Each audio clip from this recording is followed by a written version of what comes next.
ओम भगवते वासुदेवाय नमः. ज्ञानेश्वरीचा अध्याय 4 ज्ञान संन्यास योग याबद्दल आपण चर्चा करूया. तिसऱ्या अध्यायात निष्काम कर्मयोगाचे वर्णन करून अर्जुनाला तो निष्काम कर्मयोगी हो असे श्रीकृष्ण म्हणाले.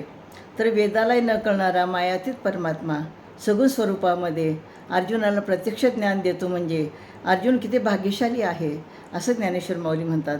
पूर्वीच हा ज्ञानयोग सूर्याने मनूने ईश्वाकूला सांगितला आणि तो तेथून समाजापर्यंत पोहोचला. कालांतराने मनुष्याला आत्मबोधाचा ज्ञानयोगाचा विसर पडला आणि त्यामुळं सर्व जीव विषयासक्त बनून विषय हेच परमसुख आहे असे मानायला लागले. भगवंताचे मूळ स्वरूप काय आहे? सत चित आणि आनंद असतानासुद्धा लोक ते विसरले आणि म्हणून भक्ताच्या उद्धारासाठी मग मी अवतार धारण केला. एरवी मी अकर्ता असतो, अभक्त असतो असे श्रीकृष्ण म्हणतात. आणि त्याच्यानंतर श्रीकृष्ण सांगतात की जेव्हा आपण निष्काम कर्म ईश्वराला अर्पण करतो तेव्हा आपल्याला ब्रह्मस्थिती प्राप्त होते. तर त्यानंतर श्रीकृष्ण सांगतात की व्यक्तीच्या गुणकर्मानुसार हे 4 वर्ण विभागले गेलेले आहेत. कारण व्यक्तीच्या स्वभावानुसारही 4 वर्ण विभागले गेलेले आहेत. परंतु सर्व मनुष्य एकच आहे, सर्व मनुष्याचा समूह एकच आहे असे ते सांगतात. आणि त्याच्यानंतर मग श्रीकृष्ण म्हणतात की सूर्याच्या अगोदरही आणि सूर्याला मीच हे ज्ञानयोग सांगितलं होतं.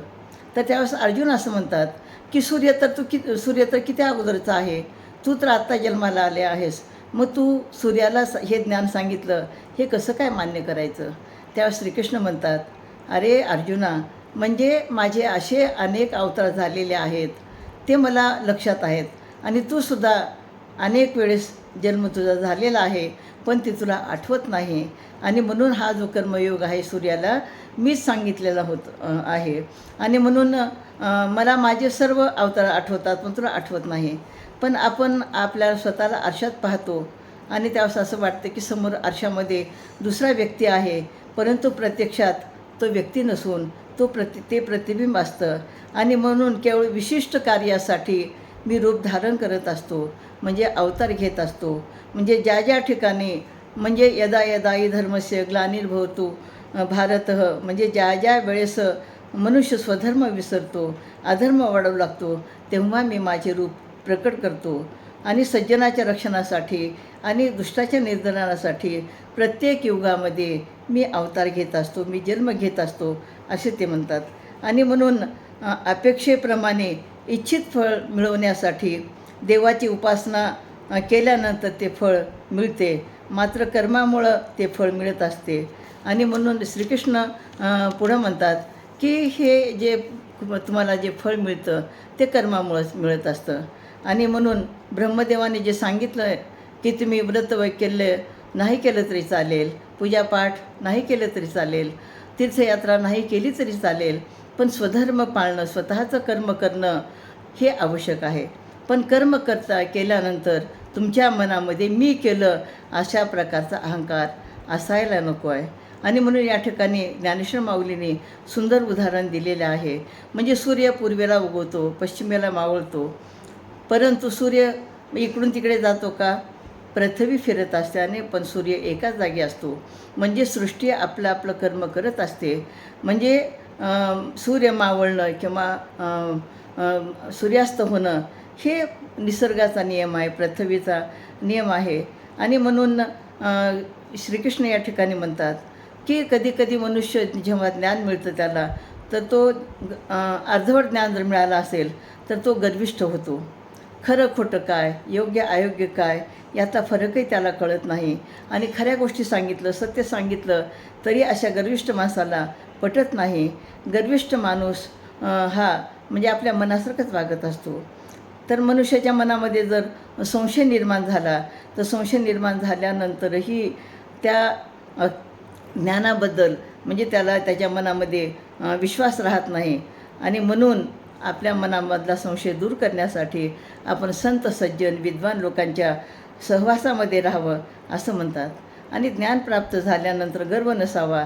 ज्ञानामुळं निर्भयाने निशंक होतो मनुष्य. ज्ञानाची तुलना कशाशीच होऊ शकत नाही.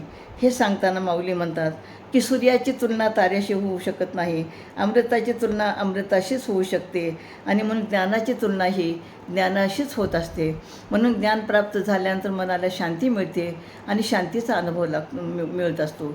म्हणजे नवरसामध्ये शांती हा जो रस आहे, तर शांती रस एवढा महत्त्वाचा आहे की उरलेले 8 रस त्याला ओवाळतात. म्हणजे एवढं महत्त्व हे शांतिरसाला दिलेलं आहे आणि शांत राहण्याचे अनेक फायदे आहेत आणि त्याप्रमाणे तुम्ही तुमच्या जीवनामध्ये शांत राहायला पाहिजे. तर 4थ्या अध्यायाच्या अखेरीस ज्ञानेश्वर माऊली म्हणतात की भगवद्गीताबद्दल सांगताना ते म्हणतात की सूर्याचे प्रतिबिंब लहान असते, परंतु सूर्याचा प्रकाश अवघ्या जगाला, अवघ्या विश्वाला प्रकाशून टाकतो. त्याचप्रमाणे गीतेमधील शब्द हे छोटे दिसत असले तरी त्याची व्याप्तीसुद्धा खूप मोठी आहे. भगवद्गीतेचे श्रवण कसं करावं, म्हणजे एखाद्या आजारावर दूध आणि साखर पिल्यानंतर जर त्याचा फायदा होत असेल तर कडुलिंबाचा रस पिण्याची आवश्यकता नाही. त्याचप्रमाणे मनाला वेदना देता, शरीराला त्रास न देता भगवद्गीता आपण ऐकावी असे निवृत्तीदास ज्ञानेश्वर माऊली म्हणतात. म्हणजे या ठिकाणी या 4थ्या अध्यायामध्ये ज्ञानेश्वर माऊलीने असं सखोल असं ज्ञान आपल्याला या 4थ्या अध्यायामध्ये दिलेलं आहे. ज्ञान संन्यास योग या माध्यमातून. आणि त्याच्यानंतर आपण 5वा अध्याय कर्मसन्यास योग हे पुढं पाहूया. ओम भगवते वासुदेवाय नमः.